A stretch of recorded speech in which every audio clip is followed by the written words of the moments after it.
नमस्कार, मैं आरडी भारती और आप देख रहे हैं बिहारी सुल्तान। सभी दर्शकों के हम आभारी हैं। आपका सहयोग मिल रहा है, आप महत्वपूर्ण कमेंट्स करते हैं। जमीनी हकीकत आप हमसे ज्यादा जानते हैं। हम केवल सूचनाएं इकट्ठा करते हैं, लेकिन सूचनाओं पर मुहर तो आप ही लगाते हैं। परसों यानी 30 नवंबर को तेलंगाना में चुनाव है। 119 सीट है और जिसे 60 सीट आ जाएगी वह सत्ता में होगा। विभिन्न मीडिया के द्वारा कहा जाता है कि बीआरएस और कांग्रेस कांटे की टक्कर है। बहुजन समाज पार्टी के आरएस परवीन और उनके सभी कार्यकर्ता काफी जोर लगाए हुए हैं। हम यह मान लेते हैं कि 60 सीट जिसे आएगी वो सत्ता में होगा। अगर 20 सीट का भी 25 सीट का खेल हो गया तेलंगाना में, हम यह मान लेते हैं कि 50 और 50 भाजपा और बीआरएस को आ जाता है। भाजपा का मतलब बीआरएस और कांग्रेस को आ जाता है, क्योंकि बीआरएस तो भाजपा गठबंधन है और कांग्रेस अलग है। तो 50-50 सीट आ जाता है और 19-20 सीट जो है बसपा को आ जाती है। तब किसकी सरकार बनेगी? कांग्रेस बीआरएस को दूर रखने के लिए बसपा को साथ करेगी या समर्थन देगी? और बीआरएस की भी कोशिश रहेगी कि बसपा को जोड़कर, आरएस परवीन को जोड़कर हम कांग्रेस को दूर रखें। आपको बता दें कि बीआरएस के साथ एआईएमआईएम भी है, वहां पर ओवैसी जी हैं और ओवैसी जी का ट्यूनिंग बहन मायावती जी से ठीक रहता है। पहले भी उन्होंने बिहार में गठबंधन भी किया था और कहने का मतलब यह है कई बार जो है एआईएमआईएम गठबंधन पार्टनर बनने की तैयारी में आ जाती है बसपा के साथ। तो आपको क्या लगता है कि कांग्रेस सरकार बना पाएगी तेलंगाना में, अथवा बसपा और बीआरएस मिलकर सरकार बना लेगी? ऐसी परिस्थितियां बन चुकी है। हम अपने दर्शकों को एक बात और बता देना चाहते हैं। आप एससी, एसटी, ओबीसी माइनॉरिटीज से हो सकते हैं, आप बहुजन समाज से हो सकते हैं, लेकिन सबसे पहले इस देश के आप मतदाता हैं।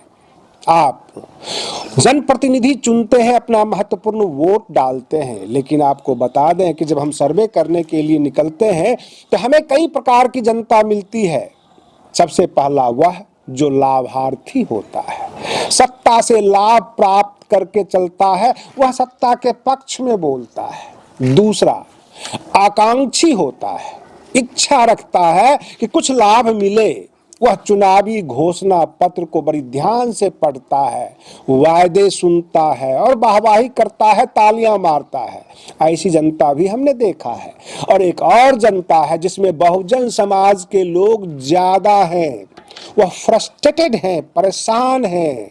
ना उनको कभी लाभ मिला और ना किसी वायदे पे उनको भरोसा है। वह तो नेगलेक्ट करते हैं। कई बार तो यह भी कहते हैं कि हम वोट क्यों देने जाएं, हमें क्या मिलेगा।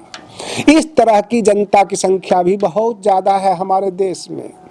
और सामने चुनाव होता है। तंग आकर चुनाव आयोग ने नोटा का बटन बना दिया कि अगर आपको कोई पसंद नहीं है तो आप नोटा के ऊपर बटन दबा सकते हैं। और यह उसी जनता के लिए है जो फ्रस्ट्रेटेड है, ना उसे लाभ मिलता है और ना उनको वायदे पर भरोसा है। बहन मायावती जी ने हमेशा अधिकार की बात की।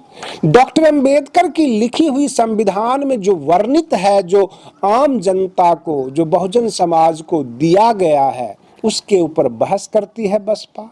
बसपा ये कहती है कि बहुजन समाज के लोग इन शासन प्रणाली से काफी दूर हैं, इनको योजनाओं का लाभ नहीं मिलता, महंगाई की मार अलग है। बहुत सारी बातें बहन जी कहती हैं और एक मजबूत नेता है, इनके बातों पर ध्यान भी दिया जाता है। लेकिन जनता के द्वारा समर्थित बहुमूल्य वोट बसपा को उतना नहीं मिल पाता है, वो सत्ता तक नहीं पहुंच पाती। इसलिए सदन में बसपा हमेशा से हल्की हो जाती है। सड़कों पर बसपा हमेशा मजबूत रहती है, लेकिन सदन में जाके हल्की इसलिए हो जाती है कि परसेंटेज वोट मिलता है। लेकिन जो मार्जिनल वोट है, जिससे चुनाव जीता या हारा जाता है, कहीं न कहीं मैनेजमेंट और मैनेज करने में कांग्रेस और भाजपा अव्वल रही। आज की तारीख में भाजपा अव्वल है मैनेज करने में। चाहे आप चुनाव जीत भी लेंगे तो आपके विधायक काट लिए जाएंगे, आपके विधायक को फुसला लिए जाएंगे, खरीद लिए जाएंगे। ऐसा होता आया है। बहुजन समाज के युवाओं में दीवानगी है, जोश है, सड़कों पे उतर सकते हैं, अपने अधिकार की मांग कर सकते हैं, लड़ सकते हैं, भिड़ सकते हैं। परंतु कहीं न कहीं से मैनेजमेंट का अभाव है। कहने का तात्पर्य है, आपने फिल्मों में ये डायलॉग सुना होगा कि लड़ने की हिम्मत तो जुटा लोगे पर कमीनापन कहां से लाओगे। चुनावी रणनीति, लोगों को खरीदना, मैनेज करना, रातों रात बूथ मैनेज कर लेना, बाद में जो है ईवीएम की हेराफेरी कर लेना, अदला बदली कर लेना, बहुत सारी चीजें होती है। प्रशासनिक आला को अपने फेवर में कर लेना, अगर फिर भी चुनाव हार गए तो जीते हुए प्रत्याशी को कीमत दे देकर खरीद लेना। यह हमारे देश में एक चुनावी प्रणाली का हिस्सा बना हुआ है। आप मतदाता है, आप इतना वोट कर दें, बहुजन समाज को कर दें, जो तबका मतलब परेशान है, जिसके लिए हक और लड़ाई की बात होती है, उनके प्रत्याशियों को इतना मजबूत कर दे कि खरीदने वाले की झोली जो छोटी पड़ जाए और बिकने वाला बहुमूल्य हो जाए कि उसको कोई खरीद ना सके। कहने का तात्पर्य है, यह देश जनता का है, जनता मालिक है, अपना जनप्रतिनिधि चुनती है। लेकिन चुनाव में कई बार मैनेजमेंट के सामने आम जनता, युवकों की, कार्यकर्ताओं की, प्रत्याशियों की जो है मतलब दीवानापन, जो जोश है, उत्साह है, वो सब के सब ढीले पड़ जाते हैं और बाद में पता लगता है प्रत्याशी ही बिक गए, प्रत्याशी ही उसके फेवर में चले गए।